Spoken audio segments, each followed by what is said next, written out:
Good evening to everybody. Welcome to Amruta's Academy. RRB, ALP and NTPC Group D సంబంధించిన 100 రోజుల ప్రణాళికలో భాగంగా ఈరోజు జియోగ్రఫీ మనం కొన్ని క్వశ్చన్లు చూద్దాం. వాటిలో భాగంగా మొదటి క్వశ్చన్ ఏంటి అంటే, so the Tropic of cancer passes through how many states in India? అనగా భారతదేశంలో కర్కట రేఖ ఎన్ని రాష్ట్రాల గుండా వెళుతుంది? ఈ క్వశ్చన్ ఆర్ఆర్బి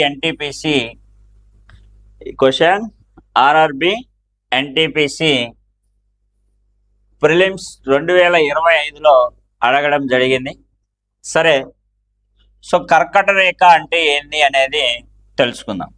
కర్కట రేఖ అనేది 23.5 డిగ్రీ ఉత్తర అక్షాంశ రేఖను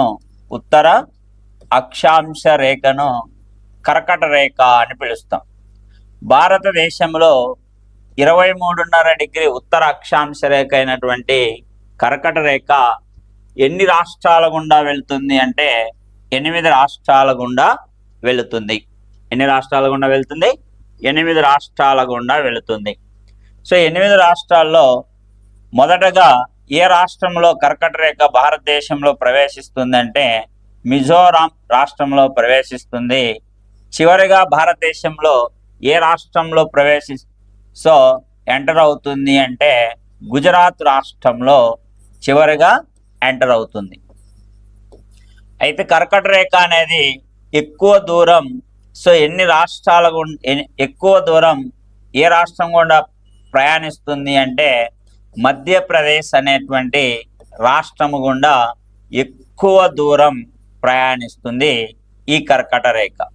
సో తక్కువ దూరం ఏ రాష్ట్రంలో ప్రయాణిస్తుంది అంటే రాజస్థాన్ అనేటువంటి రాష్ట్రంలో తక్కువ దూరం ప్రయాణిస్తుంది.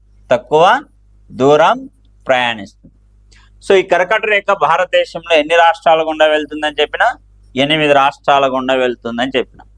ఆల్రెడీ ఇక్కడ మిజోరాం, గుజరాత్, మధ్యప్రదేశ్, రాజస్థాన్ రాష్ట్రాలను చెప్పడం జరిగింది. రిమైనింగ్ రాష్ట్రాలు ఏంటివంటే సో ఛత్తీస్గఢ్ అనేటువంటి రాష్ట్రం, జార్ఖండ్, అదేవిధంగా సో త్రిపుర, పశ్చిమ బెంగాల్, ఈ 8 రాష్ట్రాల గుండా సో భారతదేశంలో కర్కట రేఖ ప్రయాణిస్తుంది. కాబట్టి ఈ క్వశ్చన్ ఆన్సర్ మనకి ఏం చెప్పుకోవచ్చు అంటే C option is the correct ఆన్సర్గా మనం ఎంచుకోవచ్చు. రైటా? భారతదేశంలో కర్కట రేఖ ఎన్ని రాష్ట్రాల గుండా వెళుతుంది అంటే మన ఆప్షన్ ఏం చెప్పుకోవాలి? సి అనేటువంటి ఆప్షన్. సి అంటే 8. సరే, నెక్స్ట్ క్వశ్చన్ చూద్దాం. సో నెక్స్ట్ క్వశ్చన్ ఏంటంటే, which of the following is the standard meridian of India? ఈ క్రింది వాటిలో భారతదేశ ప్రామాణిక రేఖాంశము ఏది? ఈ క్వశ్చన్ ఆర్ఆర్బి గ్రూప్ డి 2025లో ఇవ్వడం జరిగింది. అయితే ప్రామాణిక రేఖాంశము అంటే అర్థం ఏంది అంటే చూడండి, ప్రైమ్ మెరీడియన్ అని పిలుస్తాం ఇంగ్లీష్లో, లేదా స్టాండర్డ్ మెరీడియన్ అని పిలుస్తాం. So what is the mean by standard meridian or ప్రామాణిక రేఖాంశము అంటే ఏంటంటే, ఏదైనా దేశ భూభాగం గుండా వెళ్ళేటటువంటి రేఖాంశాలలో మధ్య రేఖాంశాన్ని తీసుకొని ఆ రేఖాంశము పైన సమయాన్ని 12 గంటలుగా లెక్కించి ఆ సమయాన్ని ఆ దేశ భూభాగానంతటికి వర్తింపచేస్తే ఆ సమయాన్నే ప్రామాణిక సమయము అని, ఆ రేఖాంశాన్ని ప్రామాణిక రేఖాంశము అని పిలుస్తారు. ఓకేనా? అయితే భారతదేశ భూభాగము గుండా చూడండి 68 డిగ్రీల 7 నిమిషాల తూర్పు రేఖాంశముతో ప్రారంభమై 68 డిగ్రీల 7 నిమిషాల తూర్పు రేఖాంశముతో ప్రారంభమై 97 డిగ్రీల 25 నిమిషాల తూర్పు రేఖాంశముతో భారతదేశ భూభాగం అనేది సో ఎండ్ కావడం జరుగుతుంది. అయితే దాదాపుగా సో భారతదేశ భూభాగము గుండా ఎన్ని రేఖాంశాలు వెళుతూ ఉంటాయి అంటే 30 రేఖాంశాలు వెళుతూ ఉంటాయి. కాబట్టి వీటిలో మధ్య రేఖాంశమైనటువంటి 82.5 డిగ్రీ తూర్పు రేఖాంశాన్ని ఏమని పిలుస్తారు అంటే సో భారతదేశ ప్రామాణిక రేఖాంశము అని పిలుస్తాం. సో ఇక్కడ మీకు సో 1/2 డిగ్రీ అని పెట్టినాం కాబట్టి ఇక్కడ మన క్వశ్చన్లో 1/2 అనేది లేదు కాబట్టి సో దాన్ని ఏ విధంగా కన్వర్ట్ చేసుకోవచ్చు అంటే 82.30 తూర్పుని ఇంగ్లీష్లో ఏమని పిలుస్తారు? ఈస్టర్న్ లాంగిట్యూడ్ గా పిలుస్తాం. సో మనకు ఈ ఆప్షన్ ఎక్కడ ఉంది అంటే ఆప్షన్ ఏలో ఉంది కాబట్టి ఈ క్వశ్చన్కు కరెక్ట్ అయినటువంటి సమాధానంగా ఏ అనేదాన్ని మనం ఎంచుకోవచ్చు. అర్థమవుతుంది? కింది వాటిలో భారతదేశ ప్రామాణిక రేఖాంశం ఏది అంటే కరెక్ట్ అయినటువంటి ఆప్షన్ సో 82.5 డిగ్రీ సో తూర్పు రేఖాంశము అన్నమాట. ప్రామాణిక రేఖాంశము అంటే ఏంటంటే ఏ దేశ భూభాగం గుండా వెళ్ళేటటువంటి రేఖాంశాలలో మధ్య రేఖాంశాన్ని తీసుకొని దానిపైన సమయాన్ని 12 గంటలుగా లెక్కించి సో ఆ సమయాన్ని ఆ దేశ భూభాగం అంతటిగా వర్తింపజేస్తే ఆ రేఖాంశాన్ని ఏమని పిలుస్తారంటే ప్రామాణిక రేఖాంశము అని పిలుస్తాం. మళ్ళీ మన భారతదేశం మధ్య భూభాగం గుండా ఈ 82.5 డిగ్రీ తూర్పు రేఖాంశం వెళుతుంది కాబట్టి దీనిపైన సమయాన్ని 12 గంటలుగా తీసుకొని ఆ సమయాన్ని దేశ భూభాగానికి అంతటికి వర్తింపజేసినారు కాబట్టి సో ఇక్కడ భారతదేశ ప్రామాణిక రేఖాంశంగా దేన్ని చెప్తాము అంటే 82.5 డిగ్రీ సో 82.5 డిగ్రీ తూర్పు రేఖాంశాన్ని భారతదేశ ప్రామాణిక రేఖాంశముగా మనం చెప్పుకుంటాం. రైటా? సో కాబట్టి ఇక్కడ ఏ అనేటువంటి ఆప్షన్ కరెక్ట్ అయినటువంటి సమాధానంగా చెప్పుకోవచ్చు. Next, the southern most point of the Indian territory Indira point is located in. భారత భూభాగపు దక్షిణ కొనైన ఇందిరా పాయింట్ ఎక్కడ ఉంది అనేది క్వశ్చన్. ఈ క్వశ్చన్ ఆర్ఆర్బి ఏఎల్పిలో సిబిటి 1లో 2025వ సంవత్సరంలో అడిగినటువంటి క్వశ్చన్. అయితే భారత భూభాగపు దక్షిణ కొనైన ఇందిరా పాయింట్ సో ఎక్కడ ఉంది అంటే ఇచ్చినటువంటి ఆప్షన్లో చూసుకుంటే సో లక్షద్వీప్, దక్షిణ అండమాను, గ్రేట్ నికోబారు, తమిళనాడు అని ఇవ్వడం జరిగింది. రైటా? అయితే మనకు భారతదేశ భూభాగపు దక్షిణ కొనైన ఇందిరా పాయింట్ ఎక్కడ ఉంది అంటే గ్రేట్ నికోబార్ దీవిలో ఉంది. గ్రేట్ నికోబార్ ఐలాండ్లో ఇది లొకేట్ అయ్యి. ఈ ఇందిరా పాయింట్కే సో వివిధ పేర్లు అనేటివి ఉన్నాయి. సో ఏంటి ఆ పేర్లు అంటే సో పిగ్మోలియన్ పాయింట్ అని దీన్నే పిలుస్తారు. పిగ్మోలియన్ పాయింట్ అని కూడా పిలుస్తారు. సో దీనికి ఇంకొక విధంగా సో పార్సన్ పాయింట్ అని కూడా దీన్నే పిలుస్తారు. ఇందిరా పాయింట్ అనేటువంటి దానికి వివిధ పేర్లు అన్నమాట. ఇది ఎక్కడ ఉంది అంటే అండమాన్ నికోబార్ దీవులలోని సో గ్రేట్ నికోబార్లో ఇది లొకేట్ అయింది. కాబట్టి మన ఆప్షన్ సి అనేది కరెక్ట్ అయినటువంటి ఆప్షన్గా ఈ క్వశ్చన్కు ఎంచుకోవాలి. రైటా? సో అయితే నెక్స్ట్ ఇంకొకటి భారతదేశ ప్రధాన సో ఇక్కడ భారత భూభాగపు దక్షిణ కోణ అన్నాడు కదా, అట్లా కాకుండా భారత భూభాగపు ప్రధాన దక్షిణ కోణ అని అడిగినాడు అనుకో, అప్పుడు మన ఆప్షన్ ఏం తీసుకోవాలంటే తమిళనాడు అనేటువంటి ఆప్షన్ తీసుకోవాలి. ఆ రెండింటికి కొద్దిగా సో మోస్ట్ అనేది ఇంగ్లీష్లో అయితే మోస్ట్ అనే పదం వస్తుంది, తెలుగులో అయితే ప్రధాన దక్షిణ కోణ అని వస్తుంది. ఆ వేరియేషన్ గమనించి అభ్యర్థులైనటువంటి మీరు సో ఆ క్వశ్చన్కి సో ఆన్సర్ అనేది ఎంచుకోవాలి. రైటా? అది విషయం. నెక్స్ట్ క్వశ్చన్ చూస్తే which Indian state has the longest coastal line, అనగా అత్యంత పొడవైన తీర ప్రాంతము కలిగిన భారతీయ రాష్ట్రం ఏది? ఈ question RRB JEE junior engineering అంటాం సిబిటి 1 2025వ సంవత్సరంలో అడగడం జరిగింది. ఇక్కడ 4 ఆప్షన్లు ఇచ్చినారండి. సో మొదటి ఆప్షన్లో ఆంధ్రప్రదేశ్, రెండో ఆప్షన్లో మహారాష్ట్ర, మూడో ఆప్షన్లో తమిళనాడు, నాలుగో ఆప్షన్ గుజరాత్ అని ఇవ్వడం జరిగింది. అయితే మనకు 2024వ సంవత్సరంలో ఈ భారతదేశ తీరరేఖ పొడవును అప్డేట్ చేయడం జరిగింది. పాత దాంట్లో అయితే 7,516.6 కిలోమీటర్లు ఉండేది. సో ఇది మొత్తం దీవులతో కలుపుకొని, అంటే 9 రాష్ట్రాలు మరియు 4 కేంద్ర పాలిత ప్రాంతాలు, అంటే ఆ 4 కేంద్ర పాలిత ప్రాంతాల్లో 2 భూభాగాన్ని ఆనుకొని ఉంటాయి, 2 సముద్రంలో ఉంటాయి. అందుకని దీవులతో కలుపుకొని అని చెప్తున్నాం. కాబట్టి మొత్తం 7,516.6 కిలోమీటర్లు ఉండేది.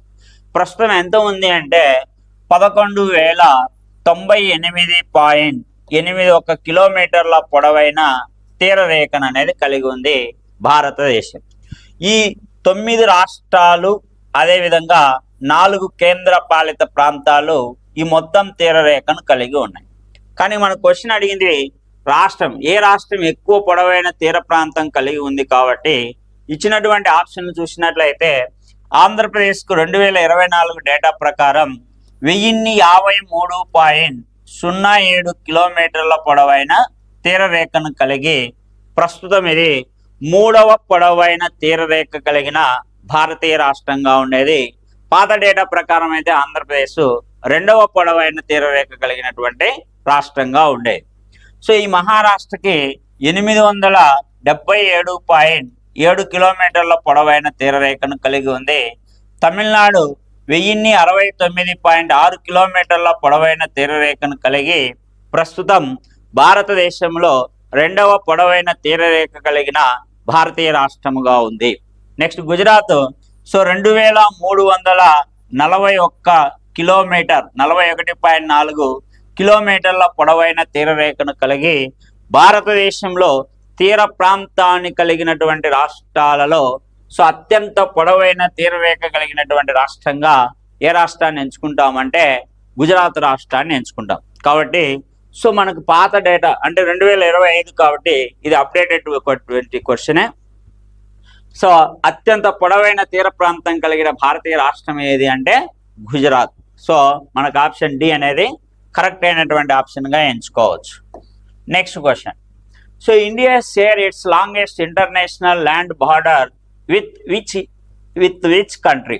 అనగా భారతదేశం తన అత్యంత పొడవైన అంతర్జాతీయ భూ సరిహద్దును ఏ దేశంతో పంచుకుంటుంది అని క్వశ్చన్ ఇవ్వడం జరిగింది. ఈ క్వశ్చన్ ఆర్ఆర్బి టెక్నీషియన్ 2025 సంవత్సరంలో ఇవ్వడం జరిగింది. సో ఇక్కడ 4 ఆప్షన్లు ఇచ్చినారు: చైనా, పాకిస్తాన్, బంగ్లాదేశ్, నేపాల్. అయితే భారతదేశం అనేది సో పొడవైనటువంటి భూభాగ సరిహద్దు ఎంత కలిగి ఉంది అంటే 15,106.7 కిలోమీటర్ల పొడవైన భూభాగ సరిహద్దును 7 దేశాలతో సో 16 రాష్ట్రాలు 2 కేంద్ర పాలిత ప్రాంతాలు ఈ 15,106.7 సో కిలోమీటర్ల పొడవైన భూభాగ సరిహద్దును 7 దేశాలతో పంచుకుంటున్నాయన్నమాట. దీన్ని ల్యాండ్ ఫ్రాంటియర్ అని పిలుస్తాం. ప్రపంచంలో భారతదేశం భూభాగ సరిహద్దును పంచుకునేటటువంటి దేశాలలో 3వ స్థానంలో ఉంది. మొదటి స్థానంలో చైనా ఉంటే 2వ స్థానంలో రష్యా ఉంది. మన భారతదేశం 3వ స్థానంలో ఉంది. అయితే ఇచ్చినటువంటి ఆప్షన్లలో చూస్తే చైనా అనేటువంటి దేశంతో 3,488 కిలోమీటర్ల పొడవైన భూభాగ సరిహద్దును సో కలిగి ఉంది భారతదేశం. పాకిస్తాన్తో అయితే 3,323 కిలోమీటర్ల పొడవైన భూభాగ సరిహద్దును కలిగి ఉంది. బంగ్లాదేశ్ అనేటువంటి దేశంతో 4,096.7 కిలోమీటర్ల పొడవైన భూభాగ సరిహద్దును కలిగి ఉండి భారతదేశంతోనే ఎక్కువ పొడవైన భూభాగ సరిహద్దు కలిగినటువంటి దేశంగా బంగ్లాదేశ్ను చెప్పుకుంటాం. నేపాల్ అనేటువంటి దేశం 1,751 కిలోమీటర్ల పొడవైన భూభాగ సరిహద్దును కలిగి ఉంది. కాబట్టి మన క్వశ్చన్ ప్రకారం సరైనటువంటి సమాధానం ఏంటి అంటే సి, బంగ్లాదేశ్ అనేది సరైనటువంటి సమాధానముగా చెప్పుకోవచ్చు. మళ్ళీ ఇక్కడ అత్యంత పొడవైన అంతర్జాతీయ భూ సరిహద్దును ఏ దేశంతో పంచుకుంటుందంటే బంగ్లాదేశ్ చెప్పినాం. మళ్ళీ తక్కువ అయితే ఆఫ్ఘనిస్తాన్ అనేటువంటి ఈ దేశంతో భారతదేశం కేవలం 106 కిలోమీటర్ల పొడవైన భూభాగ సరిహద్దును లడాక్ అనేటువంటి కేంద్ర పాలిత ప్రాంతంతో ఇది సో ఆఫ్ఘనిస్తాన్ అనేది సో ల్యాండ్ ఫ్రాంటియర్ ని ఇది కలిగి ఉంటుంది. అందువలన ఆఫ్ఘనిస్తాన్ను so least land frontier country with Indian country అని పిలుస్తాం. ఓకేనా, భారతదేశంతో తక్కువ భూభాగ సరిహద్దు కలిగినటువంటి దేశంగా ఆఫ్ఘనిస్తాన్ చెప్పుకుంటాం, ఎక్కువ అయితే బంగ్లాదేశ్ చెప్పుకుంటాం. కాబట్టి ఈ క్వశ్చన్కు సరైనటువంటి సమాధానం సి అనేది సరైనటువంటి సమాధానంగా మనం చెప్పుకుంటాం. రైటా, నెక్స్ట్ క్వశ్చన్ చూద్దాం. Next, so which water body separates the Andaman islands from the Nicobar islands? అనగా అండమాన్ దీవులను నికోబార్ దీవులను నుండి వేరు చేసే జల మార్గం ఏది అని అంటున్నారు. ఈ క్వశ్చన్ ఆర్ఆర్బి ఎన్టీపీసీ మెయిన్స్ 2025లో ఇవ్వడం జరిగింది. సో ఇక్కడ 4 ఆప్షన్లు ఇచ్చినాడు. 8 degree channel, 9 degree channel, 10 degree channel, Duncan passage అని ఇవ్వడం జరిగింది. రైటా, అండమాన్ దీవులను మరియు నికోబార్ దీవులను ఈ రెండు కూడా బే ఆఫ్ బెంగాల్లో లొకేట్ అయి ఉంటాయి ఇన్ అవర్ ఇండియన్ సావర్నిటీలో. ఇన్ అవర్ ఇండియన్ సావర్నిటీ అనగా భారతదేశ సార్వభౌమాధికారంలో బంగాళాఖాతంలో విస్తరించి ఉన్నటువంటి దీవులే అండమాన్ నికోబార్ దీవులు. ఇవి మొత్తంగా 222 దీవులు ఉంటాయి. సో అండమాన్ వచ్చేసి 203 దీవులు ఉంటే నికోబార్ దీవులు వచ్చేసి 19 దీవులు ఉంటాయి. రైటా, అయితే ఈ అండమాన్ దీవులను నికోబార్ దీవులను వేరు చేసే జల మార్గం గురించి మనం సమాధానం ఎంచుకునే ముందు ఈ 8 డిగ్రీల ఛానల్ అనేది ఏ 2 ప్రాంతాలను ఇది సపరేట్ చేస్తుంది అంటే లక్షద్వీపులను మాల్దీవులను సపరేట్ చేస్తుంది. లక్షద్వీపులను మాల్దీవులను సపరేట్ చేసేటటువంటి ఈ ఛానల్ని మనం ఏమని పిలుస్తాము అంటే 8 డిగ్రీ ఛానల్ అని పిలుస్తాం. నెక్స్ట్ 9 డిగ్రీ ఛానల్ అనేది మినికాయ్ ఐలాండ్ను సుహేలి ఐలాండ్ ఈ రెండు కూడా సో లక్షద్వీపుల్లో ఉన్నటువంటి సో దీవులు అనమాట. మినికాయ్, సుహేలి దీవికి దిగువన ఉన్నటువంటి దీవే మినికాయ్. సో ఈ మినికాయ్ అనేది 2వ అతిపెద్దది లక్షద్వీపులలో. కాబట్టి ఈ రెండింటిని వేరు చేసేటటువంటి ఛానల్ ఏంటంటే 9 degree channel. Next 10 degree channel. ఈ 10 డిగ్రీ ఛానల్ అనేది అండమాన్ దీవులను మరియు నికోబార్ దీవులను ఇది సపరేట్ చేస్తుంది. సో అదేవిధంగా ఇంకొక విధంగా చెప్పాలి అంటే సో ఇది లిటిల్ అండమాన్ను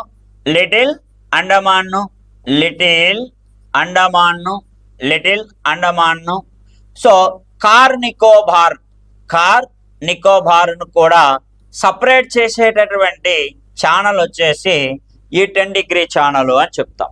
మళ్ళీ ఈ డంకన్ పాసేజ్ అనేది ఏ రెండింటిని సపరేట్ చేస్తుంది అంటే దక్షిణ అండమానును సో లిటిల్ అండమానును సో సపరేట్ చేసేటటువంటి ఈ ఛానల్ని డంకన్ పాసేజ్ అని పిలుస్తాం. సో మన క్వశ్చన్ ఏంటంటే అండమాన్ దీవులను నికోబార్ దీవుల నుండి వేరు చేస్తే జల మార్గం ఏది అంటే సో ఆప్షన్ సి అనేది కరెక్ట్ అయినటువంటి సమాధానముగా మనం చెప్పుకోవచ్చు. సో గుర్తుపెట్టుకోవాలి, చాలా చాలా ఇంపార్టెంట్ ఇవి ఈ ఛానల్స్ అనేటివి. రైటా, సో అది విషయం. నెక్స్ట్ క్వశ్చన్ చూస్తే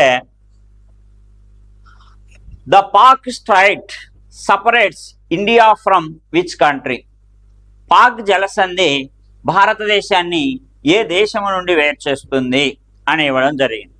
ఆర్ఆర్బి గ్రూప్ డి 2025లో ఈ క్వశ్చన్ ఇవ్వడం జరిగిందండి. అయితే ఇక్కడ మనం ఈ క్వశ్చన్కు సమాధానంగా ఎంచుకునే ముందు so what is the mean by straight, జల మార్గం అంటే ఏంటి అనేది చూద్దాం. 2 భూభాగాలను వేరు చేసేటటువంటి జలభాగాన్నే జలసంధి అని పిలుస్తాం లేదా స్ట్రైట్ అని పిలుస్తాం. అయితే ఈ పాక్ జలసంధి అనేది ఏ 2 ఇండియాకు మరియు శ్రీలంకకు మధ్య సో ఉంటుంది.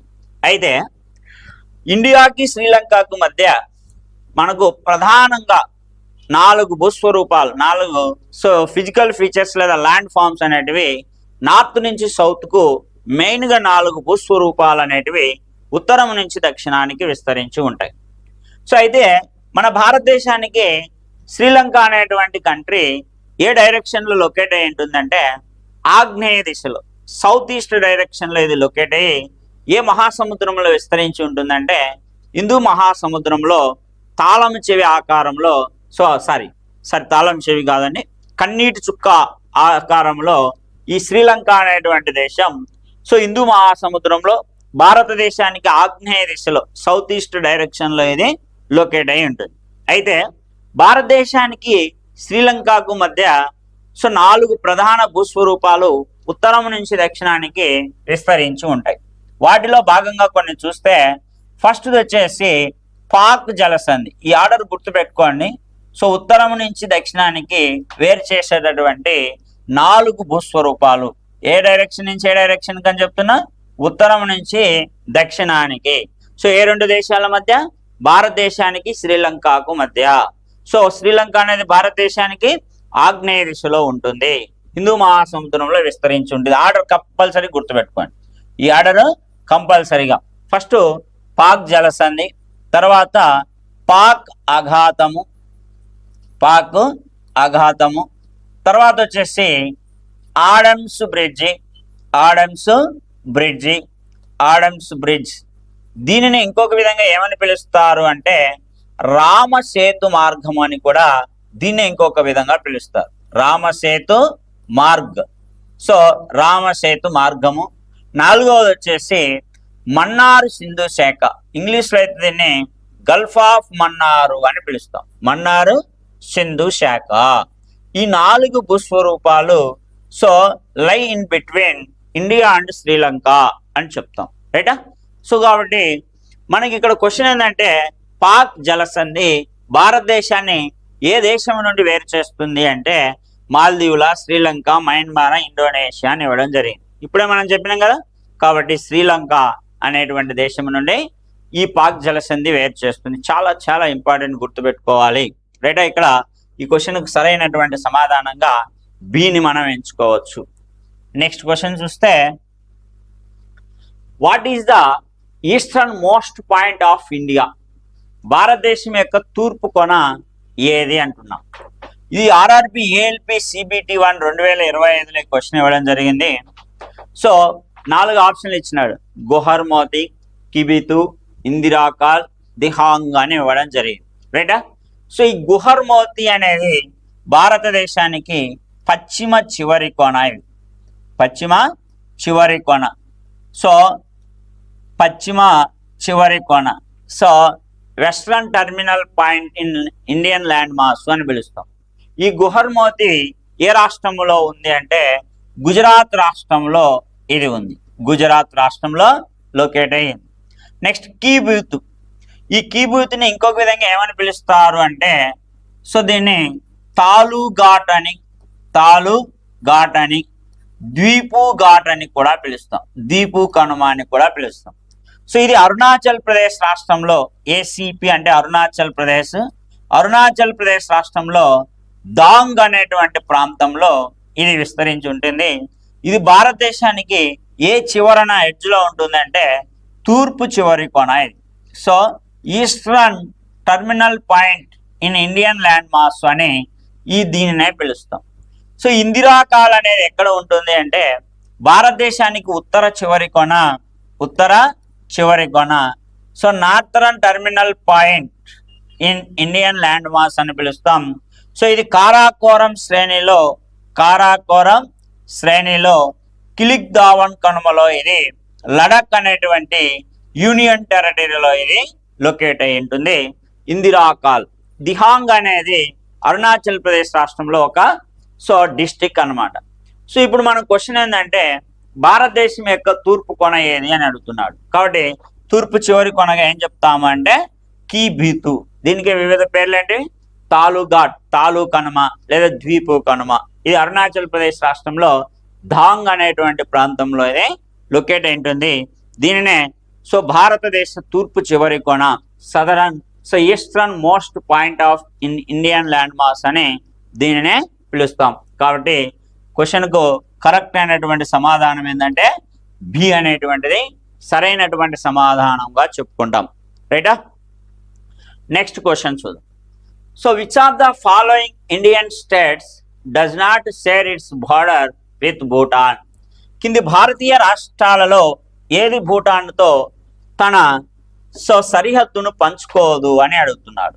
అయితే ఈ క్వశ్చన్కి ఆన్సర్ తెలుసుకునే ముందు భారతదేశంతో భూటాన్ అనేటువంటి దేశం ఎన్ని కిలోమీటర్ల పొడవైనటువంటి సరిహద్దును కలిగి ఉంటుందో ఒకసారి చూద్దాం. భూటాన్ అనేటువంటి దేశం భారతదేశంతో 699 కిలోమీటర్ల పొడవైన భూభాగ సరిహద్దును కలిగి ఉంటుంది. మళ్ళీ భారతదేశంలోని ఎన్ని రాష్ట్రాలతో ఇది భూభాగ సరిహద్దును పంచుకుంటుంది అంటే 4 రాష్ట్రాలతో ఇది భూభాగ సరిహద్దును పంచుకుంటుంది. ఏంటి ఆ 4 రాష్ట్రాలు అంటే, ఒకటి సిక్కిం అనేటువంటి రాష్ట్రం, రెండవది వచ్చేసి పశ్చిమ బెంగాల్, మూడవది వచ్చేసి అస్సోం, నాలుగవది వచ్చేసి అరుణాచల్ ప్రదేశ్. ఈ 4 భారతీయ రాష్ట్రాలతో ఈ భూటాన్ అనేటువంటి ఈ దేశం సరిహద్దును పంచుకుంటూ ఉంటుంది. అయితే మనకి ఇచ్చినటువంటి, అందుకే కింది భారతీయ రాష్ట్రాల్లో ఏది భూటాన్తో తన సరిహద్దును పంచుకోదు అని అడుగుతున్నాడు. కాబట్టి పంచుకునేటటువంటి రాష్ట్రాలు ఏంటివో తెలిస్తే పంచుకునే రాష్ట్రాన్ని ఈజీగా ఎలిమినేట్ మనం చేయవచ్చు. కాబట్టి ఇక్కడ చూడండి, అరుణాచల్ ప్రదేశ్ పంచుకుంటా ఉంది, అస్సాం పంచుకుంటా ఉంది, సిక్కిం కూడా పంచుకుంటా ఉంది. మళ్ళీ పంచుకున్న రాష్ట్రం ఏంది కాబట్టి డి మేఘాలయ అనేది భూటాన్తో సరిహద్దును పంచుకోదు. కాబట్టి ఈ క్వశ్చన్కు సరైనటువంటి సమాధానంగా మనం డి ఆప్షన్ని ఎంచుకోవచ్చు. రైటా? ఇది గుర్తుపెట్టుకోవాలి. నెక్స్ట్ క్వశ్చన్ చూద్దాం. Next question, the latitudinal extent of the main land of India is between, అనగా భారత ప్రధాన భూభాగం యొక్క అక్షాంశ విస్తరణ వేటి మధ్య ఉంది? ఈ క్వశ్చన్ ఆర్ఆర్బి జేఈ సిబిటి 1 2025లో ఇవ్వడం జరిగింది. చూడండి, అక్షాంశాలు లాటిట్యూడ్స్ అంటే ఏంటంటే ఇవి ఇమాజినరీ లైన్స్, ఊహాజనిత రేఖలు. మనకు ప్రపంచం మొత్తం భూగోళంగా తీసుకుంటే, ఈ భూగోళం పైన తీసుకుంటే గోళాకారంలో ఉంటుంది. కాబట్టి గోళాకారంలో ఉన్నటువంటి ఆ దానిపైన ఫలానా దేశాన్ని గుర్తించడం చాలా కష్టం. కాబట్టి జియాలజిస్టులు ఏం చేసినారంటే కొన్ని ఊహాజనిత రేఖలను ఊహించడం జరిగింది. అట్లా ఊహించి అడ్డంగా ఉన్నటువంటి వాటిని, ఇట్లా అడ్డంగా గీయబడినటువంటి రేఖలను అక్షాంశ రేఖలు అని, ఇట్లా నిలువుగా ఏర్పడిన ఇట్లా గీయబడినటువంటి వీటిని రేఖాంశాలు అని, ఇట్లా ఊహాజనిత రేఖలుగా వీటిని పిలవడం జరిగింది. ఈ 2 రేఖలలో ఖండించుకున్నటువంటి ప్రాంతాన్నే గ్రిడ్ అని పిలుస్తాం. ఈ గ్రిడ్ను బేస్ చేసుకొని ఆ భూగోళం పైన అది పలానా దేశం లేదా పలానా ప్రాంతం, పలానా రాష్ట్రం అని ఈ విధంగా చెప్పడం జరుగుతూ ఉంటుంది. రైటా? అయితే మన భారతదేశం అనేది ప్రధాన భూభాగం, అంటే దీవులను మినహాయిస్తే దాన్ని ఏమని పిలుస్తామంటే ఇండియన్ మెయిన్ ల్యాండ్ అని పిలుస్తాం. భారతదేశ ప్రధాన భూభాగం ఏ అక్షాంశంతో ప్రారంభమవుతుంది అంటే 8 డిగ్రీల 4 నిమిషాల ఉత్తర అక్షాంశము నుండి ప్రారంభమై 37 డిగ్రీల 6 నిమిషాల ఉత్తర అక్షాంశముతో ఇది ఎండ్ అవుతుంది.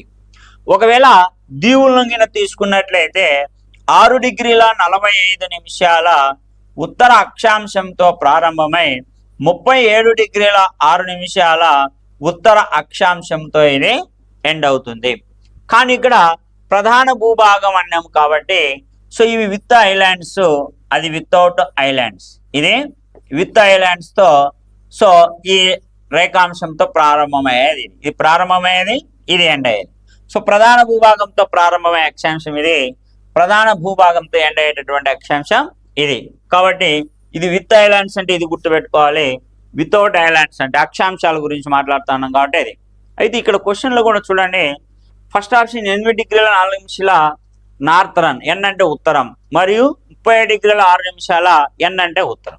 నెక్స్ట్ చూడండి, కన్ఫ్యూజన్ చేసేదానికి సౌత్ సేమ్ హైవే నెంబర్స్ ఇచ్చి సౌత్ అని ఇవ్వడం జరిగింది. రైటా? కాబట్టి కన్ఫ్యూజన్ కాకూడదు. మనం ఏం చెప్తున్నామంటే ఉత్తరాన్ని ఇంగ్లీష్లో నార్త్ అని పిలుస్తాం. కాబట్టి ఈ క్వశ్చన్కు సరైనటువంటి సమాధానంగా ఏం చెప్పుకుంటామంటే ఏ అనేటువంటిది సరైనటువంటి సమాధానంగా చెప్పుకుంటాం. భారత ప్రధాన భూభాగం యొక్క అక్షాంశ విస్తరణ వేటి మధ్య ఉంది. అక్షాంశాలు అయితే సో 8 డిగ్రీల 4 నిమిషాల ఉత్తర అక్షాంశం నుండి ప్రారంభమై 37 డిగ్రీల 6 నిమిషాల ఉత్తర అక్షాంశంతో అంతమవుతుంది. అదేవిధంగా రేఖాంశాలు అయితే ఇక్కడ చూడండి, ఈ ఫిగర్ అయితే కరెక్ట్ గానే ఈ డైరెక్షన్స్ మాత్రం ఎన్ ఉండకూడదు, ఇక్కడ ఈ అనేది ఉండాలి. ఈ అంటే ఈస్ట్ అనేది ఉండాలి. ఓకేనా, అది గుర్తుపెట్టుకోవాలి.